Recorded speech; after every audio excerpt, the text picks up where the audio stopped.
Hey everyone, and welcome. Today we are diving into something called Object-Oriented Programming, or OOP for short. But look, instead of just giving you a dry textbook definition, we're going to see it for what it really is, a totally brilliant solution to a huge problem that every software developer faces. So let's get right into it. All right, let's just start with a big question. Imagine you're trying to build something massive. A complex video game, a huge social media app, something like that. How on earth do you keep all that code organized? How do you make sure you can update it later without everything breaking? How do you stop it from turning into this chaotic, tangled, spaghetti mess of code? Well, this exact challenge is what forced a whole new way of thinking. Now, to really appreciate why this new way is so great, we've got to take a quick look at the old way. Before OOP came along, the coding world was all about something called procedure-oriented programming, or POP. And really, it was all about giving the computer a very specific step-by-step to-do list. In this old procedural world, the most important building block was the function. Just think of a function as like a little mini recipe inside your big code cookbook. It's a self-contained block of instructions, and its whole job is to do one specific thing. Maybe calculate a total, sort a list, or just print a message on the screen. And pretty much every function has three essential parts. First, you have to declare it, which is basically you telling the program, hey, just so you know, a function with this name exists. Then you define it, and that's where you write the actual code that does the work. And finally, you call it anytime you actually need to use it. Simple enough, right? Well, yeah, it was simple for a while. But as programs got bigger and bigger, this simple approach started to get really fragile. See, the problem was the data. The data was often just kind of floating around, accessible from anywhere in the program. And that meant a tiny change to a function over here could accidentally cause a huge, unexpected problem way over there. It was like a house of cards. One wrong move, and the whole thing can come tumbling down. So it was pretty clear that the programming world needed a better, safer way to organize its code. And that need led to a complete shift in philosophy, a brand new way of thinking that moved the focus away from the step-by-step procedures and put the focus squarely on the data itself. This, right here, was the dawn of object-oriented programming. And this quote just nails it. The sheer difficulty of trying to manage huge applications with that old, fragile approach. Well, that is the exact reason OOP was introduced. It wasn't just some new fancy idea. It was a necessary solution to a growing crisis. So what was the big plan with OOP? What was it trying to achieve? Well, it was designed to fix all the problems we just talked about.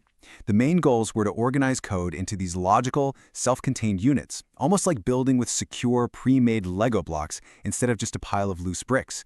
This would make code reusable, scalable, and most importantly, it would protect the data inside from being accidentally messed with. Okay, to make this super clear, let's put these two philosophies right next to each other in a head-to-head showdown. Seeing them side by side is when you can really see just how different their whole approach to building software is. Let's break this down a bit. Over on the left with POP, the focus is all on the verbs, the actions, the procedures. But on the right, OOP completely shifts the focus to the nouns, the data and the objects that hold that data. And that one change has this huge domino effect. Just look at data security. POP's data is out in the open, not very secure. But OOP hides data inside objects, keeping it safe. The whole way of building is flipped too. POP is top-down. You figure out the big task and break it down. OOP is bottom-up. You build these strong, reliable objects first, and then you assemble them into a bigger program. It's just a much more robust way to build. Now, to really, truly get your head around OOP, you need to understand its two most fundamental components, classes and objects. And honestly, the best way to do that is with a simple analogy that makes everything just click, the relationship between a blueprint and an actual building. So a class is the blueprint. It is not the thing itself, but it's the detailed plan for making the thing. The blueprint defines all the properties, that's the data, and all the behaviors, those are the functions that something will have. So if we had a car class, that blueprint would say that every car we make has to have properties like color and top speed, and it has to have behaviors like the ability to accelerate and brake. And here is a super important point. When you write a class in your code, you're not actually creating a car yet. You're just drawing up the plans. The class itself doesn't take up any memory. It doesn't do anything. It is literally just a plan. The object? Now that's the building. It's the actual, real thing that you create from the blueprint.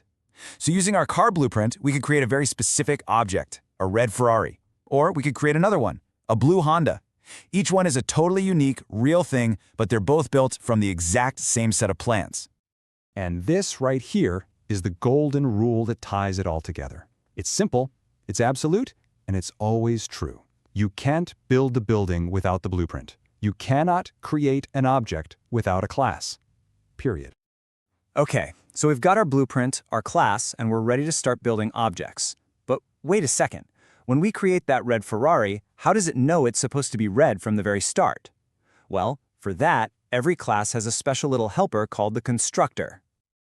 A constructor is a very special kind of function, and it has one job and one job only: to set up or initialize an object the very moment it's created. When your code says, okay, make me a new car, the constructor is the thing that automatically runs to give it all its starting values. Now, constructors have a few unique and kind of quirky rules you gotta know. First, they're always called automatically when you create an object. You never have to call them yourself. Second, they must have the exact same name as the class. And third, and this is a weird one, they don't have a return type, not even void, which you'd normally use. Nope, their only job is to get the object ready to go. And really, this is just scratching the surface. Constructors can be super simple, using default values, or they can get more advanced, like parametric constructors, where you can pass in the starting values, like red and 200 miles per hour, when you first create the object. It's this kind of flexibility that makes OOP so powerful. So let's bring it all back home. Why does any of this matter? What's the big payoff? Well, it's because OOP actually delivers on all of its promises. It gives us code that is modular and way easier to reuse.